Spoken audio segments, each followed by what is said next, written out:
kemiskinan kaum tani Nippon yang amat sangat. Itulah bumi subur untuk kejahatan agen-agen ini. Tidak ada uang di rumah, tetapi masih ada anak gadis, itu berarti masih ada harapan. Agen-agen itu amat tajam sekali hidungnya. Mereka dengan ketajaman hidung serigala, dengan segera mencium di manakah letaknya desa-desa yang penduduknya di dalam kesusahan. Ada daerah-daerah di negeri Nippon yang di situ hampir tidak ada lagi gadis-gadis atau perempuan-perempuan muda. Seorang penulis menceritakan satu kejadian yang biasa. Di dalam satu gubuk duduk seorang orang tani yang sudah tua dengan istrinya dan anak perempuannya yang masih kecil. Ketika mereka itu duduk dekat kepada api, mencoba-coba mencari hangat, orang tua itu memakai semacam mantel terbuat daripada rumput. Angin dingin masuk ke lubang-lubang celah pintu yang daripada kertas, dan pintu itu bergoyang karena angin. Tikar yang mereka duduki warnanya kuning dan kotor dan sudah amoh. Ibu dan anak diam, tidak mengucapkan sepatah kata jua pun. Orang laki itu sekali-kali mengeluarkan suara, tetapi tiada artinya. Yang bergerak hanya tubuh perempuan dan anak itu, karena menggigil kedinginan. Sekonyong-konyong terdengar di luar pintu suara sopan santun minta maaf karena mengganggu. Bapak tani itu pergi ke pintu, dan sebelum ia membukakannya, berjongkoklah ia, serta mengatur tangannya menurut aturan kehormatan. Ia tundukkan kepalanya sehingga kepalanya itu hampir mengenai tikar yang kotor itu. Demikian ia mengucap selamat datang, mempersilahkan tamu supaya masuk. Dengan banyak sekali membungkuk-bungkuk dan memanggut-manggut, pergilah tamu itu ke tempat dekat api. Disitulah dikerjakan lagi hormat-menghormat dengan seksama. Keempat-empat orang itu menaruh tangan di atas tikar, telapak ke bawah, ujung jari ke dalam, kepala ditundukkan hingga hampir mengenai tikar. Bapak tani mengucapkan salam kehormatan rumahnya, meminta beribu-ribu maaf atas segala kekurangannya. Si tamu membalas dengan kalimat-kalimat yang sangat hormat dan sopan menurut kebiasaan. Satu mangkuk kecil dengan teh hijau disuguhkan kepada tamu terhormat itu, yang dengan banyak desakan tuan rumah akhirnya mau duduk juga di tempat kehormatan dalam bilik itu. Teh itu diminumnya dengan perlahan-lahan dan menurut aturan semestinya. Dan sesudah sejurus waktu yang pantas, mulailah ia membuka pembicaraan. Anak perempuan itu tak boleh berkata apa-apa, tak peduli umurnya 6 tahun, ia harus tunduk kepada kehendak bapak. Kalau pembicaraan jual beli sudah selesai, maka ia menundukkan badannya kepada bapaknya itu, dan kemudian juga kepada si tamu itu. Pakaian-pakaiannya yang sedikit itu ia kumpulkan menjadi satu bungkusan. Berangkatlah ia mengikuti tuannya. Ia menjadi gadis Joroya atau seorang Maiko yang dididik menjadi geisha. Boleh dikatakan ia tidak akan merdeka lagi sebelum tubuhnya layu dan keelokannya hilang. Di negeri Nippon sedikitnya 4 juta gadis-gadis kecil di bawah umur 15 tahun meninggalkan rumah orang tuanya secara itu. Di dalam kitab Okonroi, saya membaca keterangan orang Jepang, Mr. Satong, yang amat pedas, yang berbunyi, salah satu sebab mengapa pencatatan kelahiran anak di negeri Jepang tidak begitu berguna ialah oleh karena anak-anak masuk kepada barang Roirende Goidern yang menjadi milik orang yang memilikinya, sebagai hanya dengan babi, ayam, sapi, serta kambing.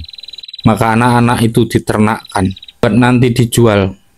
Dulu orang membeli anak-anak dengan harga 50-60 yen. Sekarang seorang anak perempuan yang berumur 8 tahun dan cantik paras mukanya hanya berharga 10 yen. Ah, Sarinah di negeri Sakura yang indah itu, dan yang kebudayaannya di lain pihak begitu tinggi. Hanya 3 jenis tempat nasibnya: dinikah orang atau tidak dinikah orang, atau dibeli orang dan dijadikan bunga. Dinikah orang berarti perhambaan yang berat, tidak dinikah berarti kehinaan seumur hidup. Dibeli orang dan menjadi bunga Joroya atau geisha berarti kesengsaraan puluhan tahun. barangkali menjadi geisalah yang paling mendingan. Sebagaimana di kota Athena atau Yunani di zaman purbakala. Perempuan-perempuan yang tidak mau dikurung dan ditindas oleh kaum laki-laki sama dengan hetiare, yaitu menjadi sundal merdeka. Maka di Nippon, geisha-geisalah yang paling senang. Bacalah keterangan yang saya kutip ini, menggelikan, tetapi juga menyedihkan. Kami geisha-geisha boleh dikatakan yang paling untung, lebih untung dari perempuan-perempuan yang punya suami, atau sundal-sundal biasa. Perempuan yang punya suami diwajibkan tidur dengan satu orang suami seumur hidup, dan tidak mendapatkan bayaran sepeser pun juga. Sundal biasa diwajibkan tidur dengan banyak orang laki-laki, dan kadang-kadang dapat persenan juga. Kami kaum geisha tidur hanya dengan sedikit laki-laki saja, dan seringkali juga boleh memilih sendiri siapa yang kami cintai, dan mereka mengasih persenan-persenan kepada kami. Sungguh, di negeri matahari terbit itu, belum terbit matahari bagi kaum perempuan, tetapi ia tidak boleh mengaduh. Ia tidak boleh bermuka sedih. Ia diwajibkan selalu bermuka manis.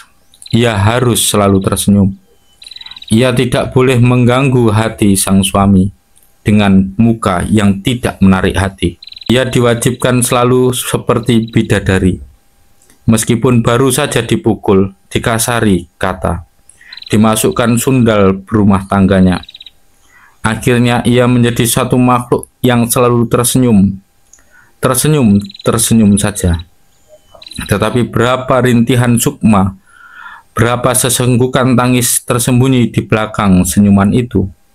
Adakah satu peribahasa Nippon yang berbunyi, orang laki-laki tertawa dengan hatinya, orang perempuan tertawa dengan mulutnya saja? Sejak dari kecil ia sudah disuruh menghafal buku kuno tulisan Kaibara Ekiken. Sudah tentu pujaan pendidik perempuan ini orang laki-laki yang bernama Onna Daigaku, sekolah tinggi buat perempuan, yang mengandung ajaran 1001 kewajiban dan 1001 larangan yang seram-seram. Salah satu kewajiban itu ialah tetap bermuka manis, tetap gembira, meskipun hati merintih-rintih. Dan salah satu larangan ialah perempuan tidak boleh mengomel, sebab Konghucu telah berkata bahwa ayam betina yang pagi-pagi sudah berkokok niscaya membawa sial. Heranlah kita bahwa perempuan di negeri matahari terbit ini menjadi bidadari-bidadari kejelitaan yang tiada bandingnya di muka bumi. Bukan karena adanya agama Buddha saja, negeri Nippon dinamakan negeri bunga teratai. Bunga teratai Nippon yang sesungguhnya ialah wanita Nippon itu, ditanam di dalam lumpur tetapi tetap cantik, manis. Ditumbuhkan di dalam kotoran tetapi tetap menarik hati. Van Kool menulis tentang perempuan Nippon itu, perempuan hanya boleh memikirkan kebahagiaan suaminya saja. Kemerdekaan untuk menentukan nasib sendiri dan perasaan-perasaan hati sendiri tidak diberikan kepadanya. Perempuan dididik dengan kepercayaan bahwa laki-laki dapat mengerjakan segala hal lebih baik daripada dia, dan bahwa banyak sekali hal-hal yang sama sekali tidak dapat dikerjakan oleh wanita. Ditanamkan di dalam ingatannya bahwa semua urusan dunia hanya laki-lakilah yang dapat memikirkannya dan menimbangnya, dan malahan kepada anak-anak perempuan yang masih kecil diajarkan bahwa mereka tak mempunyai hak apa-apa bila mana mengenai adiknya laki-laki. Peribahasa Jepang berbunyi, di dalam 3 dunia perempuan tak boleh mengasuh. Dunia sekarang, dunia yang sudah silam, dunia yang akan datang. Satu lagi, 3 hukum ketaatan harus diindahkan oleh perempuan. Waktu ia kecil, ia harus taat kepada orang tuanya. Waktu dewasa, ia harus taat kepada suaminya. Waktu tua, ia harus taat kepada anaknya. André Belleisot menulis, di Nippon tidak ada barang sesuatu yang lebih mengibakan hati daripada wanita. Segala miliknya, harus ia anggap sebagai kemurahan hati suaminya. Hidupnya pun adalah karena kemurahan hati yang dipertuan itu.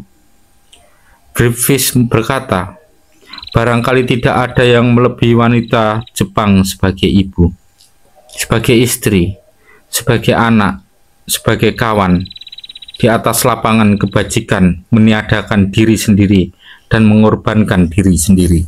Saya kira nasib mereka itu menggambarkan wanita Jepang ekses patriarkat dengan cara yang terang sekali. Negeri Nippon terbagi menjadi dua alam, alamnya laki-laki yang menindas dan alamnya perempuan yang tertindas. Di atas segala lapangan, dua alam ini berlainan satu dari yang lain. Tingkah laku, budi pekerti, tabiat, cara hidup sehari-hari, bahasa, kesenangan-kesenangan, angan-angan, cita-cita, semuanya berlainan, semuanya mempunyai corak sendiri. Laki-laki yang turun-temurun berabad-abad dalam ideologinya penindas, bangun tidur sebagai penindas yang selalu diturut dan ditaati. Laki-laki itu akhirnya menjadi manusia lain daripada perempuan yang turun-temurun berabad-abad selalu tunduk dan tertindas itu. Perempuan menjadi makhluk-makhluk sutra, seperti bidadari, seperti dewi-dewi yang menurut seorang penulis Prancis penuh dengan grace et dauceu. Tetapi laki-laki Jepang adalah angker, angkuh, kaku, sengit, gampang membentak dan menempiling. Lafcadio Hearn, yang paling mengenal bangsa Jepang di antara penulis-penulis yang lain, Lafcadio Hearn menulis bahwa wanita Jepang itu begitu berbeda segala-galanya daripada laki-laki Jepang, sehingga kelihatannya mereka itu memang satu bangsa lain sama sekali. Di dalam bukunya O'Conroy ada termuat komentar seorang penulis Jepang atas tulisannya itu.